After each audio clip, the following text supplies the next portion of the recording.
On today's episode of the CLS Experience, we have a very special treat. He's the co-founder and first CEO of a small company you may or may not be familiar with called Netflix. He fundamentally altered how the world experiences media and is the veteran Silicon Valley entrepreneur. He's a highly sought after advisor, investor, and speaker. He's a podcast host and best-selling author of the unbelievable book, That Will Never Work. He's a leader by nature, and he's an outdoor enthusiast. He's just an overall juggernaut in all facets of life and a phenomenal human being. Please welcome the visionary, the brilliant, and innovative Marc Randolph. How you doing, Marc? I'm doing great, Craig. Hope I can live up to that intro, but I'm doing pretty well. I'm glad you enjoyed it. I take great pride in those, but let's be honest, you wrote it. It's your life. That's right. Well, it's true. The thing is, you summed it up in about 20 seconds, and it took me about 40 years to squeeze all that shit in. So, especially the life of an entrepreneur, sometimes it could feel very long. Yeah.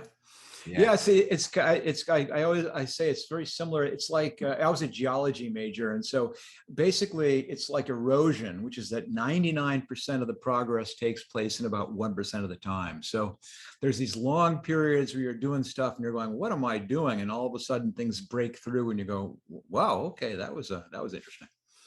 Yeah, the way you just articulated that was beautiful, because I 100% agree. It feels like you're working on projects for so long and then you do one thing and then all the momentum comes. So I love the way you articulated that. We're going to have a lot of fun today. As you and I were saying before we went on air, you and I have both done a bunch of these. This one's going to be fresh and different. You're going to confirm that at the end of the conversation. Before we dive into a little bit of the background, which the audience loves, we just hit 1 million downloads. Everyone's super excited for this episode.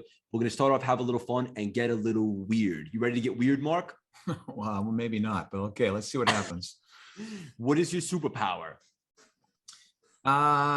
Empathy, I guess, which is, but not just, oh, isn't that too bad? It's actually, I call it remote empathy. It's because, listen, if I'm sitting with you, I can pretty much say, if I tell you something, I can feel how you're going to react, whether you be disappointed or exciting. But the trick is doing that when you can't see the person. So, for example, that I can write an email or a note or a letter or an advertising piece or something like that.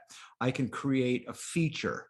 I can design something a certain way. And I've got a pretty good intuition about how people are going to react to those things. Yeah, that's great. And I have a big intuition too, and it's usually serves me right. Isn't it interesting? Like, if you ever go against your intuition, it always bites you in the ass. Then you're like, oh, I should have went with my gut instinct. Yeah, that's a training thing, though, isn't it? Yes. Something big happens. For me, that not to jump out of lightning round and into actually discussions about stuff, but like years ago when I was working at my first real job, the first job where I actually had to go to an office kind of thing. And there was this person there who I thought was the biggest ass in the world. I mean, he was just nasty and unpleasant and ringing every single bell about what a jerk this guy was. But what was crazy is every single other person there loved this guy.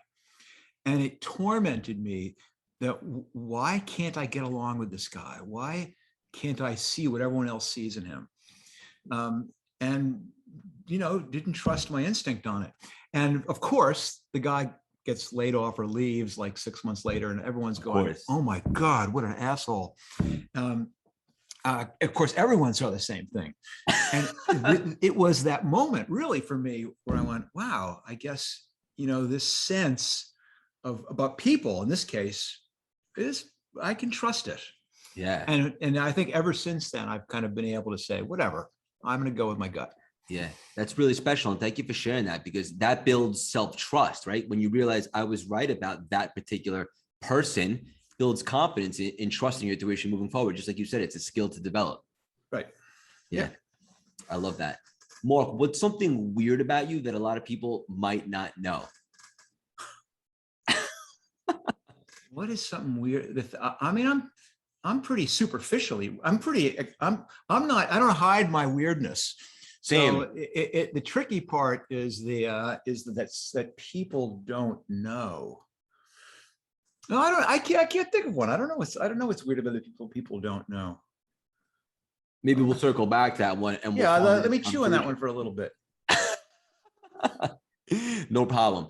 With all the different seasons that you've had and the amazing chapters in your life, right now, today, what makes you feel most alive, Marc? Oh, it's kind of the same thing that's made me feel most alive most of my life. It's all the outdoor stuff that I do.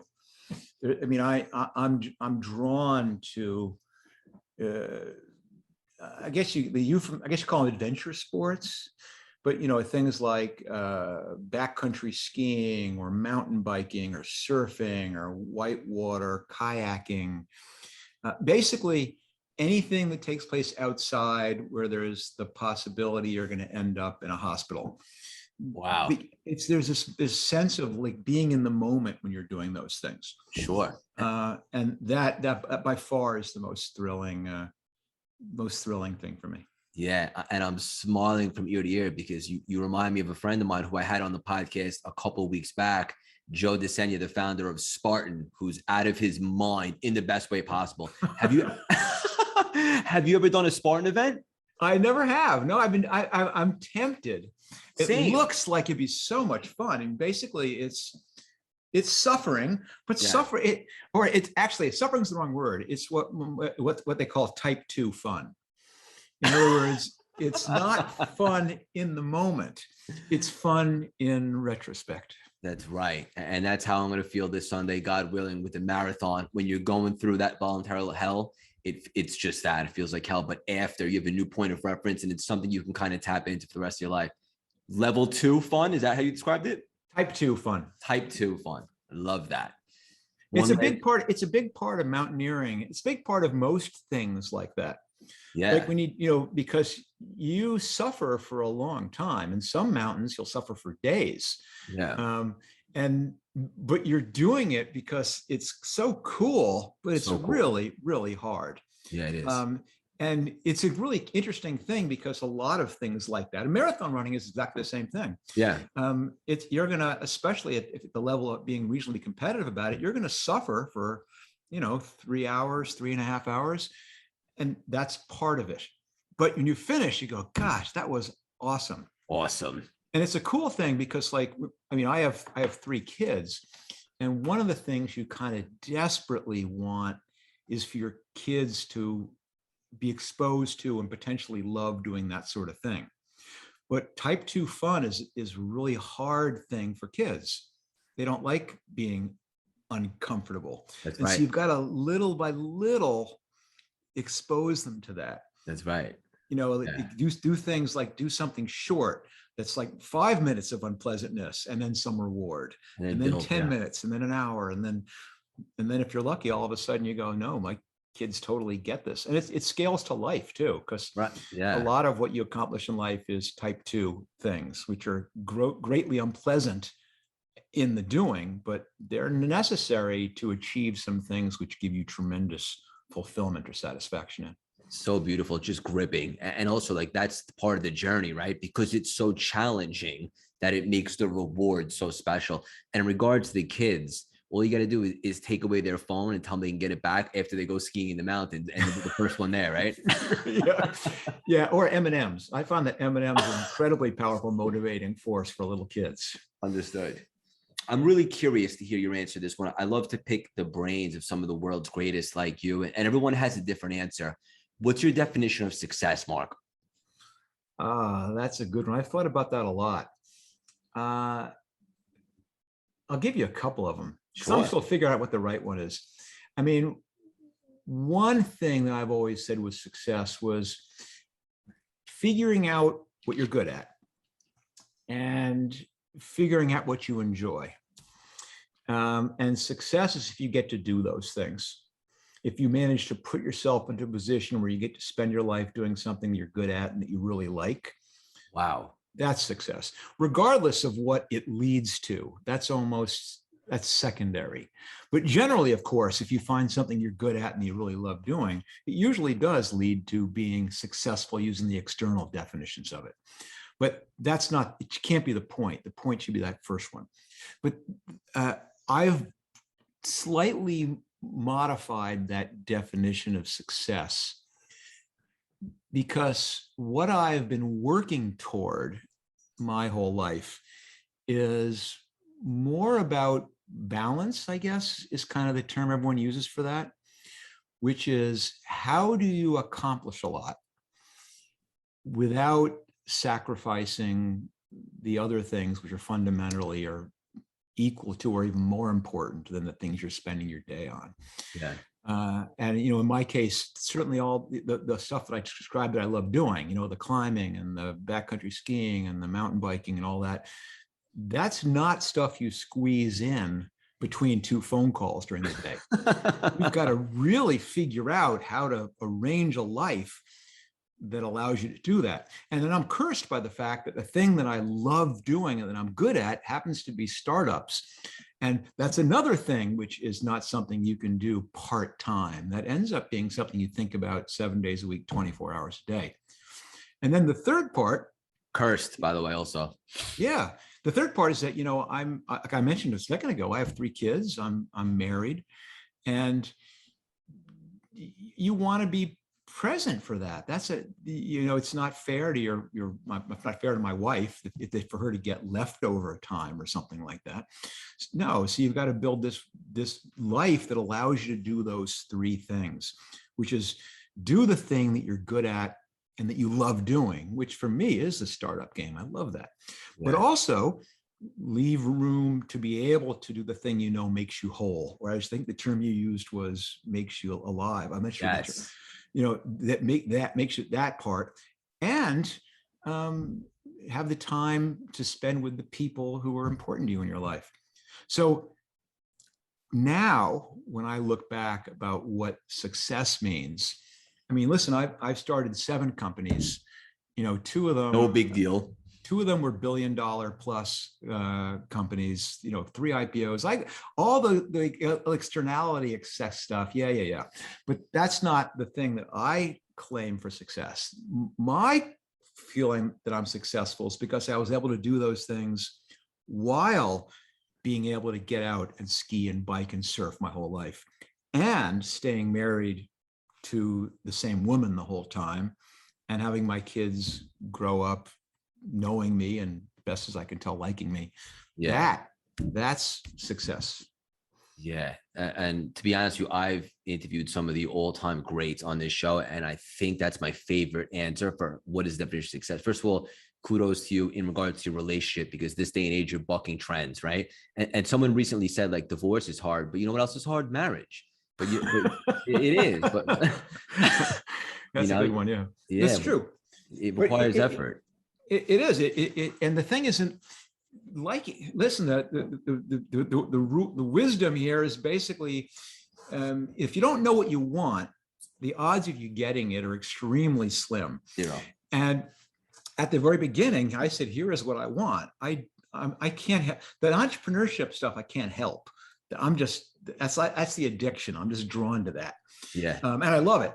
But if I want to have that and the other stuff, I've got to say it's a priority, and I've got to figure out a way to make that work. Because if I don't, and I screwed up, I didn't, now I sound like the sage old man about balance and relationship, but listen, in my mid to late 20s, I had it all wrong. I worked like a dog all the time, not because I loved it. I mean, but I was staying late every night. I was working weekends.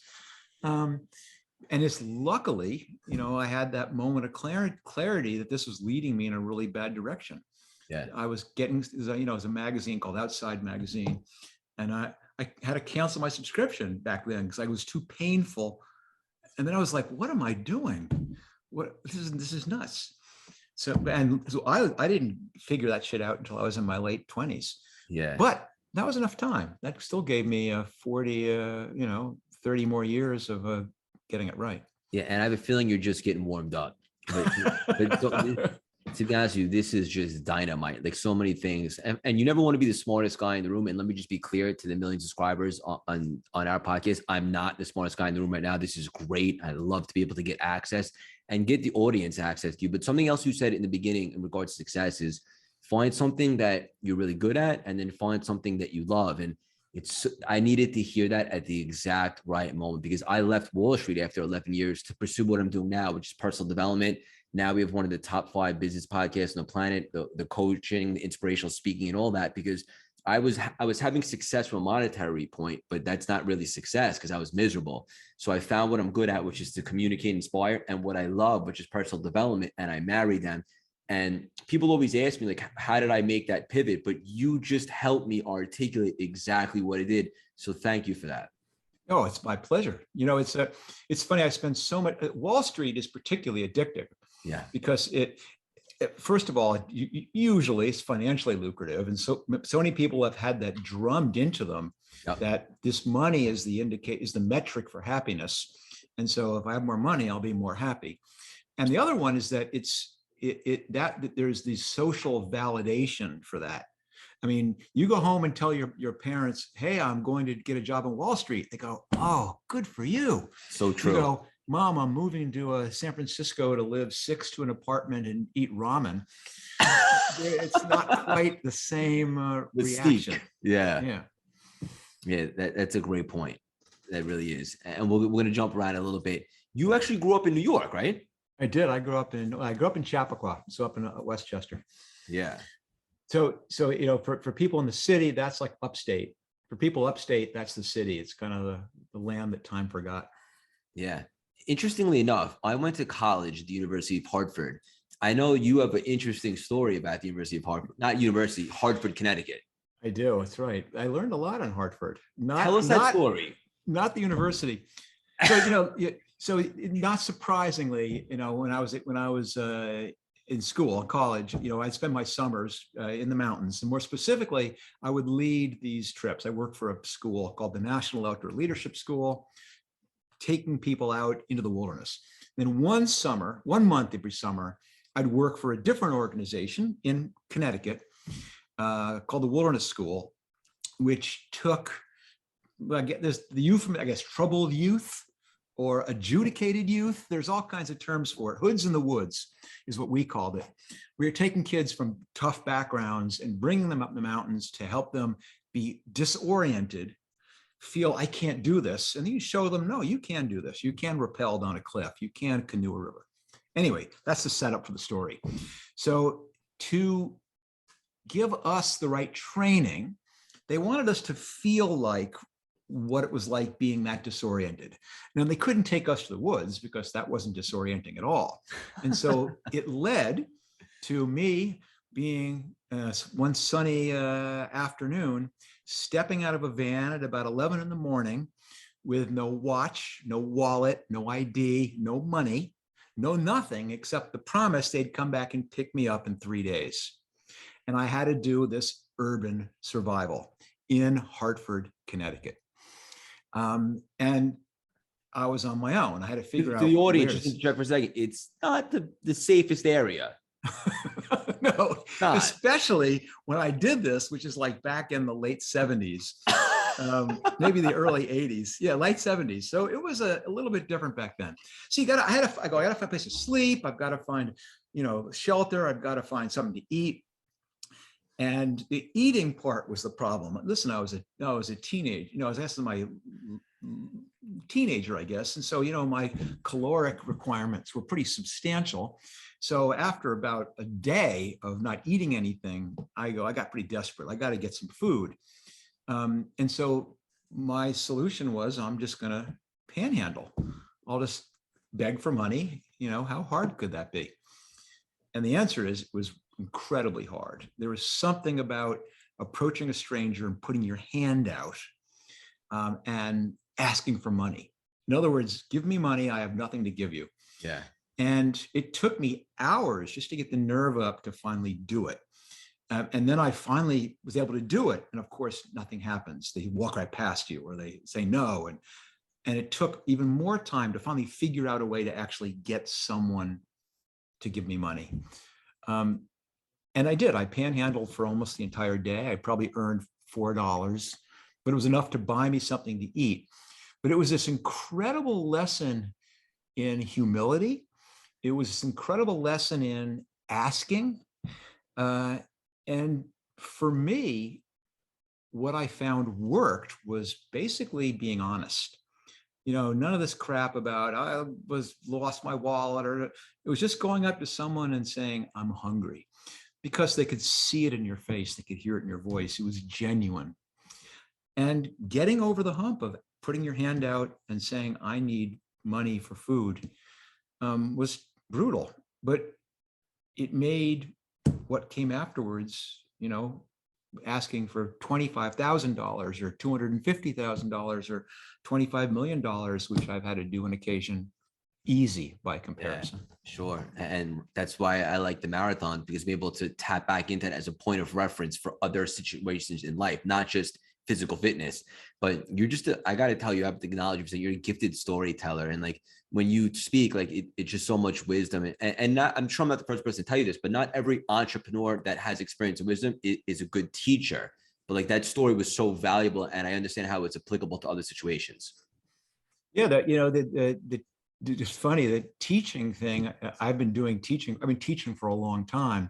It's obvious. And there's an altruism piece to it. It's fulfilling. Yep. But there's a huge educational piece, because when you have to explain something to someone, well, lo and behold, the very, very first step to that is you got to figure it out yourself. And so it ends up being a very valuable thing. It's like, you mentioned earlier in the intro about the book, which was basically about those early years of Netflix, including that the story about the panhandling. Yeah.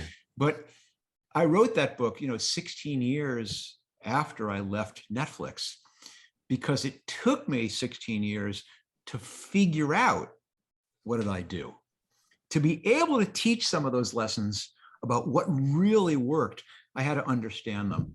And that took distance, and it took perspective, and it took time. Perspective is everything. Yeah. And sometimes we don't get it till a little bit later. Why did you leave Netflix, Marc? It goes back to that definition of success. Is, when I started Netflix when I was 38. So 38 years young.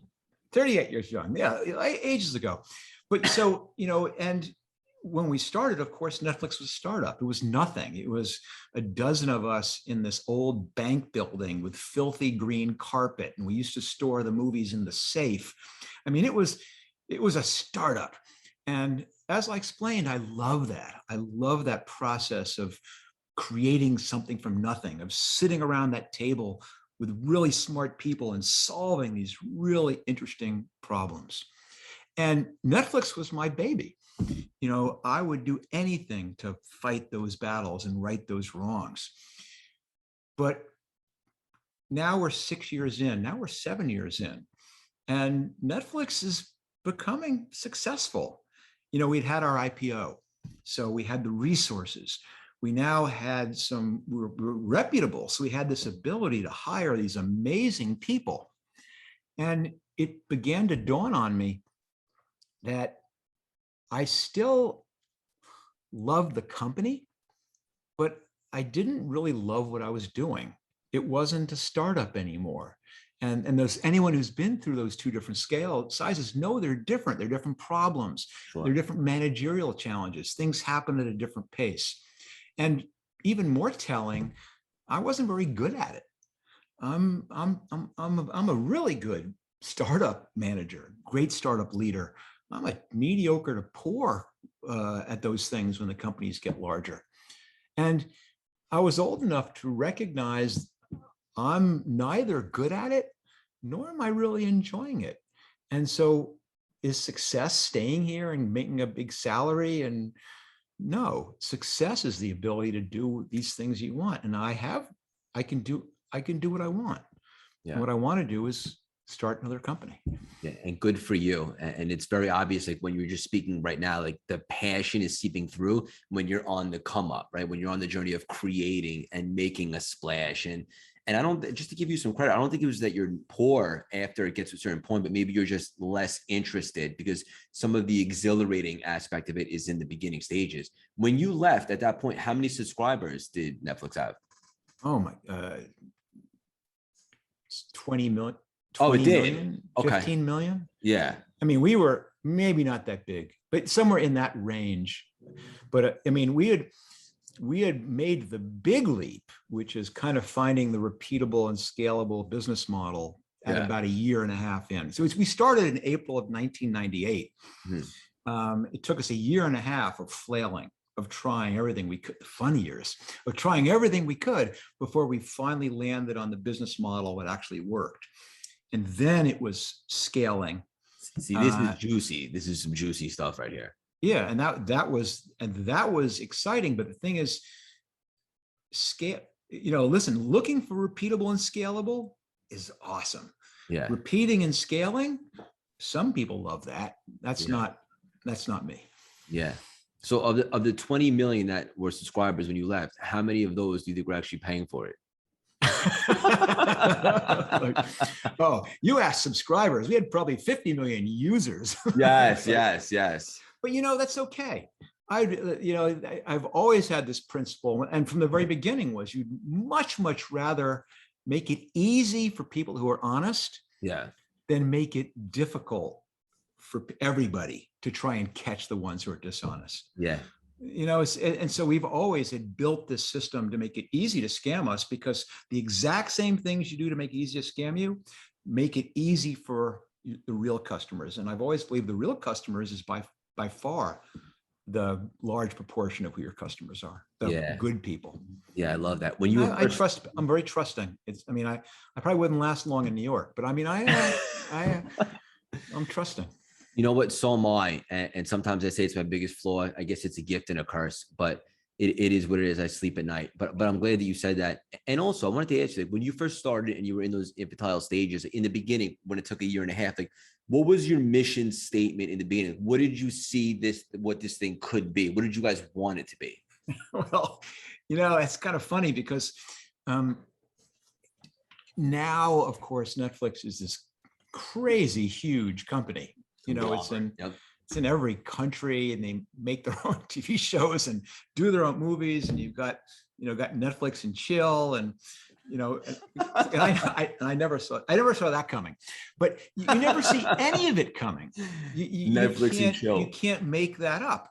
And in fact, at the very beginning, we knew we wanted to try and do video rental by mail. There was no streaming. If you wanted a movie, we mailed it to you in an envelope. And we thought that there were some compelling benefits to doing rental this way. We thought that what Blockbuster, who was the dominant video rental company then, was a flawed experience, and we could provide a better way to do it. And when I sat down and was motivating our team, our objectives were, let's see if we can be as big as a single Blockbuster store in the first year, which is about $1 million a year, a single store. And we did. We managed to get to that really quickly, probably in 2 months.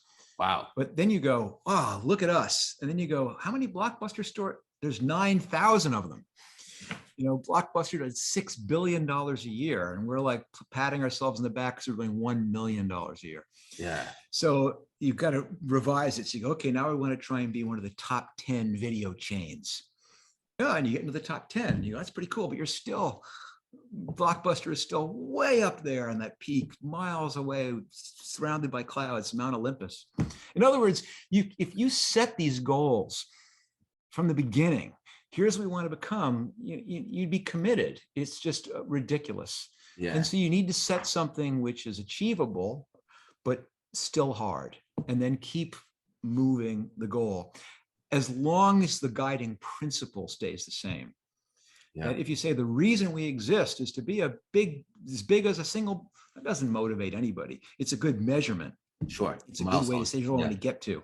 But fundamentally, you've got to lay out something which is much more enduring. Your mission has to be something which is almost impossible to ever achieve, will always inspire you to do more. And you guys changed the history of the world on how people will be entertained through media and so forth. Isn't it crazy? I remember going to Blockbuster as a kid. I used to love it, just to go to this. I'd walk down the aisles, just looking at some of the covers, at the tapes and whatever the case may be. But that'll never exist ever again. It's crazy to think.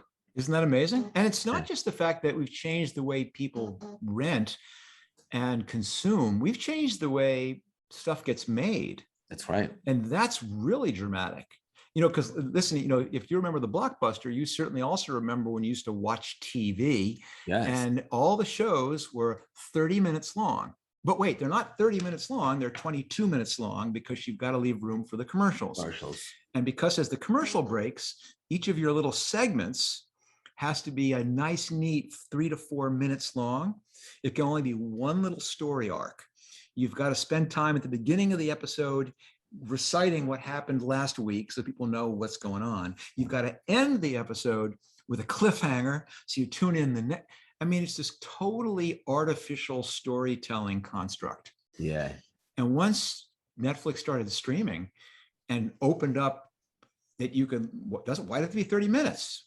In fact, why do they have to be the same length? Let's have one that's 41 minutes. The next one can be 49, whatever the story requires. And you don't need to construct it that it's a nice, neat, everything's tied up with a bow in one episode. That's interesting. Let it continue on for multiple episodes. I mean, it's changed the narrative structure of television. Yeah. And which frees up people who are just trying to tell good stories. Yeah. That's really interesting. And I love that you touched upon that. When did Netflix start making their own original content? It's a soft boundary because of how you would define original content. They began streaming in 2007. So 9 years after we launched. So we did basically DVD by mail for 9 years. Wow. Then began streaming, but we were streaming content that was just off the shelf. Yeah. The very first piece of quote unquote original content was, what's it called? I'm like having a moment here.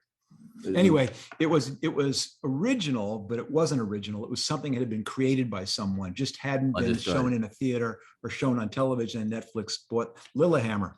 Okay. Stevie Van Zandt. Awesome. Fish out of water story about someone being witness protection in Norway. So quirky little, anyway. That was their first one, but that wasn't one that they really created on their own. And that first original content, I think, was House of Cards, which was only about 5-6 years ago, something like that. That was a monster hit. Yeah, it was. I had a big bet on Netflix's part. When they spent that much money on a single series, people thought Netflix was out of their mind. Oh, forget it. Yeah. And now look at the movies they're making now. They're coming out with one. I think it's Red Notice with The Rock and Wonder Woman. They're big budgets, these movies. Yeah, I mean their content budget is something this year going to be like $17 billion. Yeah, I mean it's hard to fathom how much money that is and how much content that company churns out. Yeah, but this is the world we live in now. And during the pandemic, I mean, was there a hotter company than F between that and Peloton, right? Like you had to stay home. And Amazon, of course. The pandemic 3. Yeah. Yeah, but it was somewhat gratifying because I've always struggled with this kind of weird conflict because listen, as I explained, I'm this guy who loves being outdoors. I'm a big environmental advocate, and the big claim to fame, the thing that I'm perhaps best well known for, is starting a company which helped people spend more time in front of a screen. So I've always kind of wrestled with the irony of that. Yes. And so it was, but actually what it was tremendously gratifying to see in COVID how many people that helped. And how people actually said to me afterwards, they go, that really helped get me through, day after day, stuck in my apartment. Yeah. Having Netflix was really helpful. Yeah, that's awesome. This is great stuff. And I appreciate pulling back the curtain on a lot of that. I was doing my homework on you because I'm a fan, and also I want to give you the respect to deserve and have an unbelievable conversation. One of the things I think is so cool and insightful about you that the audience will love is your perception of the word failure. Yeah. I hope I don't use a definition different than what you might have seen before. The floor is yours. Yeah, there's this whole genre now of what I call failure porn, where everyone just loves to wallow in this thing like, oh, you have to have failed, and Yeah.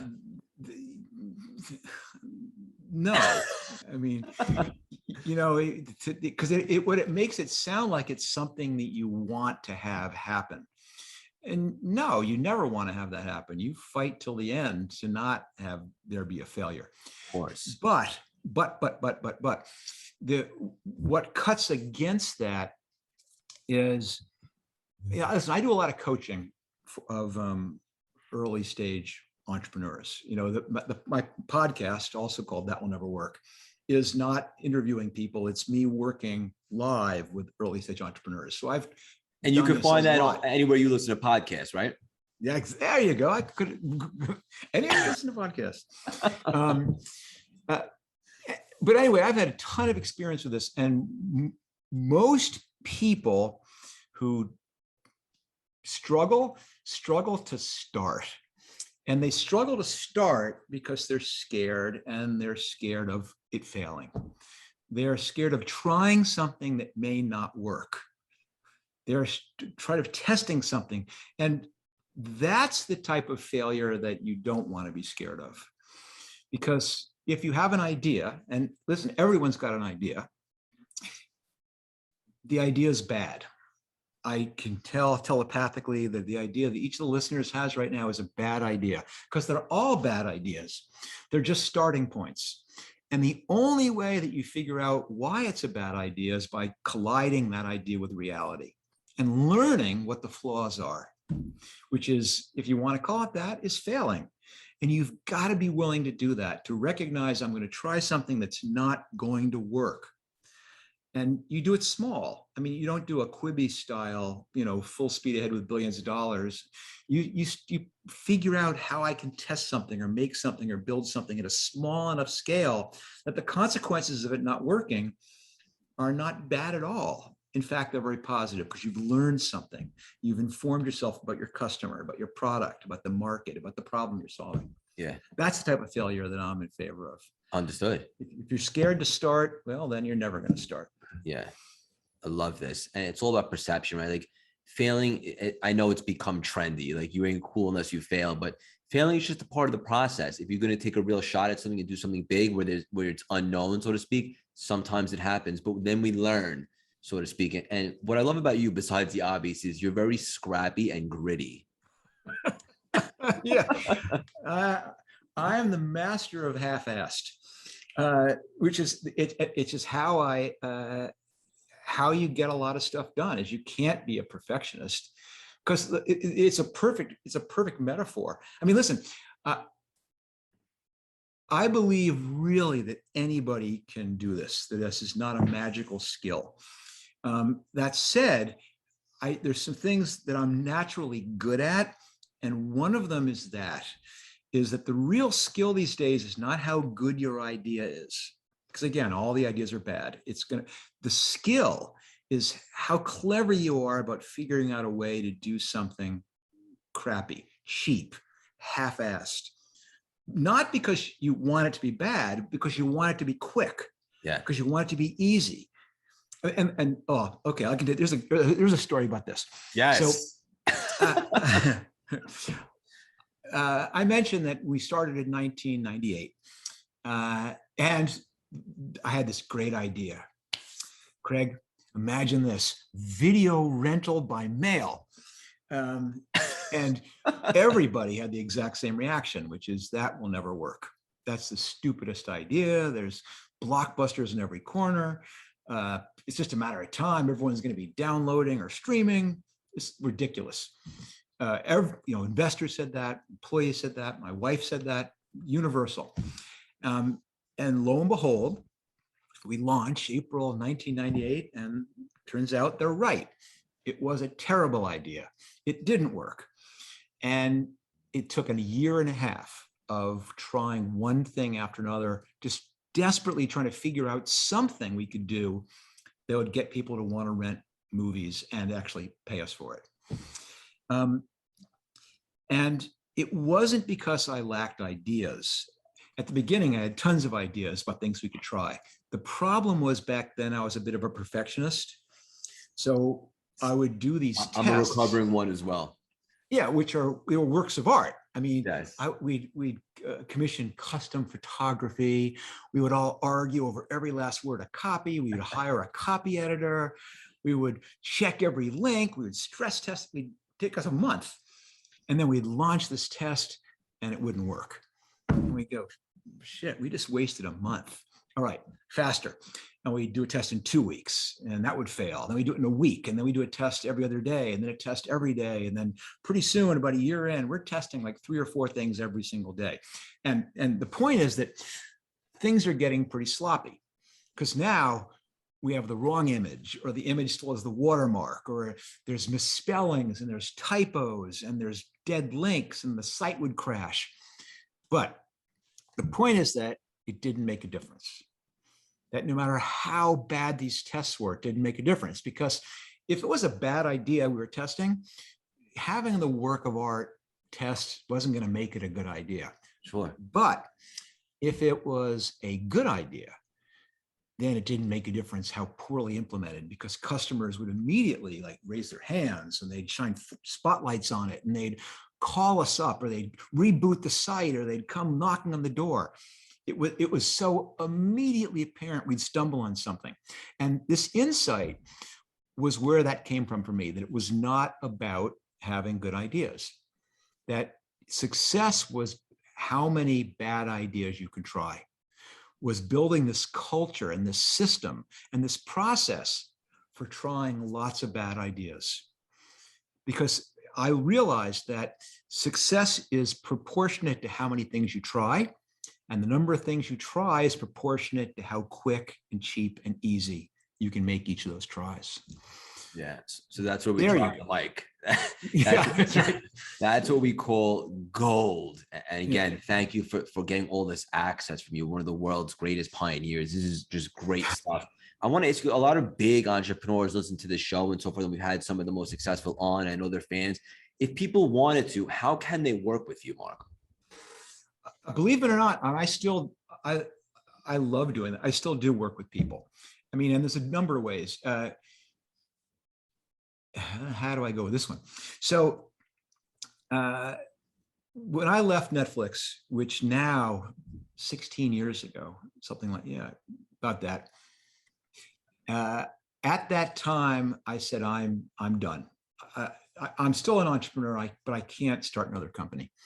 It's 7 by 24 for me. And my kids are a certain age.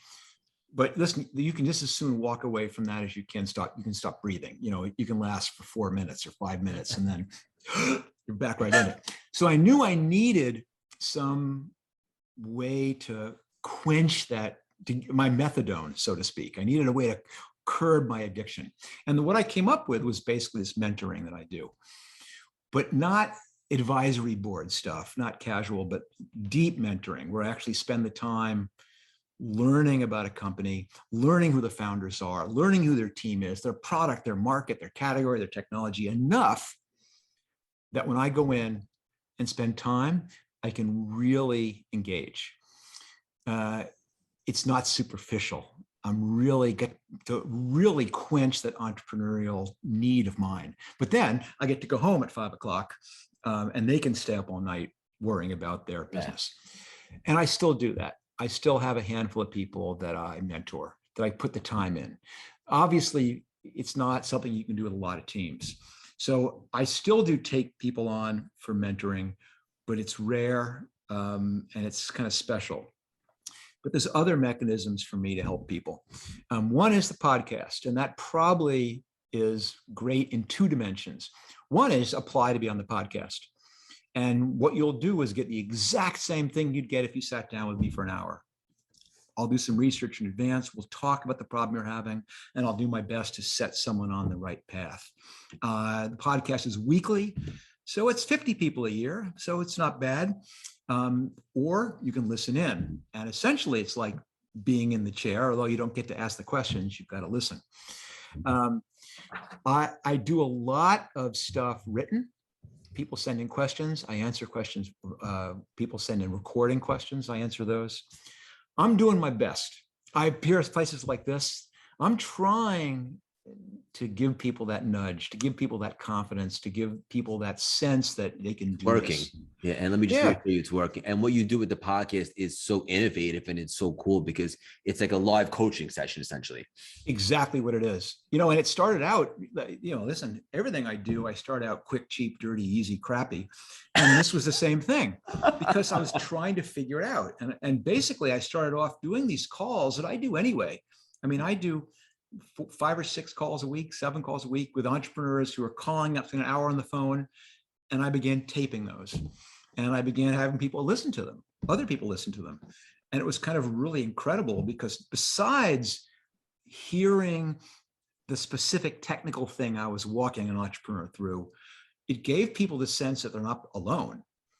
They go, wow, other people are struggling with the same thing I'm struggling with. Because, as you know, entrepreneurship is lonely sometimes. You're doing something that hasn't been done before. Yep. You don't know if this particular path is going to be the one that leads you someplace. So having other people that you can relate to. And the cool part was, though, that some of these are really fascinating companies and people. I mean, I taped one yesterday. This person invented a shoe which can scale 5 sizes. So you buy it once, and as a kid's foot grows, the shoe can grow with them. And I will leave it to people who have to, it's amazing. And this person, the whole background, how they came up with this and how it's being used. I'm going, God, I'm learning so much from this. Well, as another person, he does these, and his podcast is already run, these elaborate, one-of-a-kind bespoke scavenger hunts that you might do for a special occasion. But he does them all over the world, with the clues and the actors, and he was a trip. So they're fascinating stories. So it's this combination of getting a chance to actually coach people through solving one part of their business, but also all of us get to listen in on what other people are doing, which sometimes is fascinating. Fascinating. And just to be clear for the audience, like just because Marc might be coaching or helping someone with their specific product or company, there's always lessons that you can take from that and apply it to whatever it is that you're doing in some capacity. There's a message in everything. Well, I'll give an example is that everyone is, like, I'm always saying things like, don't overthink this. It's not, I don't care about your idea. Figure out a quick, cheap, and easy way to try something. Mm-hmm. And everyone goes, oh, I can't do that. I need to raise $1 million. I need to get a technical co-founder. I need to quit my job. I need to drop it. They've got a million excuses. And it's easy for me to say, no, just figure out a way to break it down. But that's still too abstract. But if you listen to me, take someone else's idea and coach them through how they're going to take their complicated idea, but break it down into something which is quick, easy, and cheap, and they can try tomorrow. Yep. The light bulb goes off for people. They go, oh, I get it. I see the process. That's the value. Yeah. The only negative that I got going on right now is we don't have 10 hours to chat. How do we do? Was this one a little refreshing? Yeah, this was great, actually. I really like the attitude. It's good. Thank you, Marc. I have a feeling this is just the beginning of the relationship, and I'm really excited that we connected. I'm going to tag you on some stuff on Instagram. The audience my CLS audience is really engaging and loyal. Like whenever we collaborate with someone, that person has thousands of new, like, diehard fans. Where can they all support you, hang out with you, and keep up with you? Listen, Ground Central is marcrandolph.com, which is where you can link to all my podcasts. You can find out about the book. And listen, if I understand if a 13-hour book is too much, or even a 30-minute podcast, and you want it all nicely sliced and diced, yes, I'm on Instagram, I'm on Twitter, I'm on LinkedIn, I'm on TikTok. Basically, whatever you want this wisdom, I'm going to do my best to shove it down your throat some other way. So, is it really you on Instagram, or you have someone working it for you? What's that? Is it really you on Instagram, or someone does it for you? I do it. I write it. Someone helps me post it. Understood. So in other words, I bulk a lot of it. And then every so often I do go on there and linger and engage with people, because that is the cool.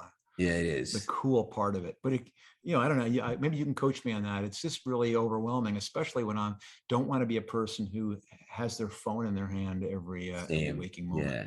It's challenging. It's because on social media these days, it's intimate, people connect with people, but at the same time, I know you, just like me, you like to be present and mindful. So kind of find that boundary. Yeah, I don't know how people who are on it all the time do that without being on it all the time. So if anyone knows how to solve that problem for me, I'm all ears. I guess delegating is the answer to that. This has been so much fun today, and so excited to build a relationship with you. How in any way can I support you, Marc? No, this has been great. First of all, I love chatting, and that's it. You made it fun. And so that was the most important thing. Yeah. But again, my whole purpose these days is to help people who basically have an idea and they feel they can't do it, is to encourage you. You can just get started. I'll help, but don't count on me. Yeah. Again, if you want to really get the detail, that will never work. It's both the book and the podcast. And is the book on Audible? It is. In fact, I recorded the. It's your voice? It's my voice. Audience, go grab the book immediately, whether it be hard copy or Audible. Yeah, it's cool. It was great. It was like I was almost having PTSD as I was reading some of the passages in there, because it's part that's pretty intense. So yeah. And let's do a little giveaway for the whole audience that grabs the book and leaves a good review, because reviews are good and they're very helpful. Take a screenshot of it, tag Marc and I, and Marc will even repost the best review out there. Yeah, that sounds great. And I'll even give away a signed copy to someone if you want to figure out a way to make that work. Bang! Done. This has been too much fun. What we ask for the audience, if you love the episode, take a screenshot of it, tag Marc and I, and just continue to spread the message. Marc, I want to say you're the definition of resilience, grit, heart, curiosity, and experience. You're the man behind the Netflix movement. You've collided your ideas with reality and are making the world a better, smarter, and more fun place to be. You're a role model and beacon of hope for anyone coming up today with big goals and aspirations. I could personally guarantee your best is yet to come. You have my word. This will definitely not be the last time that you and I collaborate. So much love and respect for you. Thank you so much for your gems today, Marc, and keep spreading your wings. Many thanks, Craig. Great spending the time with you. Good luck on Sunday. And, yes. We'll definitely talk again. Yeah, I'll make you proud. Thank you, Marc.